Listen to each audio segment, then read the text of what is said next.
Hey guys, welcome to the last video in chapter 3.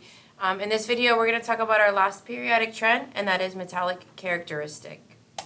So just like the other two periodic tables, we're going to talk about a trend going from the top to the bottom, and then we're going to talk about a trend going from left to right.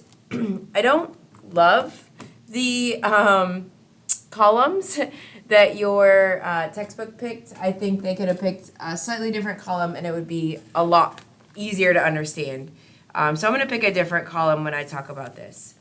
But just quickly, going from left to right, I think that one's an easier one to understand. If we remember where metals and nonmetals live. So remember our metals were like this whole left-hand side of the periodic table. And then our nonmetals were over here on the right-hand side. So moving from the left to the right, metallic characteristic decreases. And so again, we can think of like some metals over here, like aluminum, going into our nonmetals, which would be like chlorine. The one that I don't love that they picked was the group to go from the top to the bottom. I actually would have picked group 14.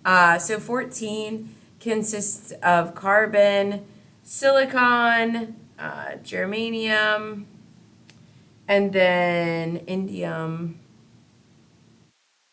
and then tin and lead. Okay.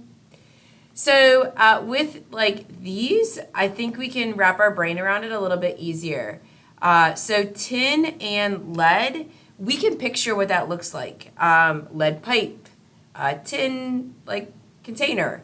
So as we go from the top to the bottom, metallic characteristic increases.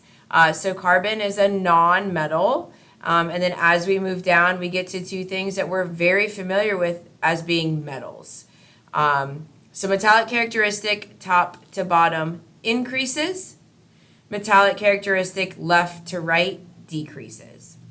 So this is pretty straightforward. Again, questions I could ask is rank the following based on metallic characteristic.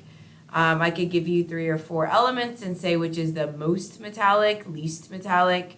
So a number of ways that I could ask questions about this. That ends the material for chapter 3. Happy studying, guys.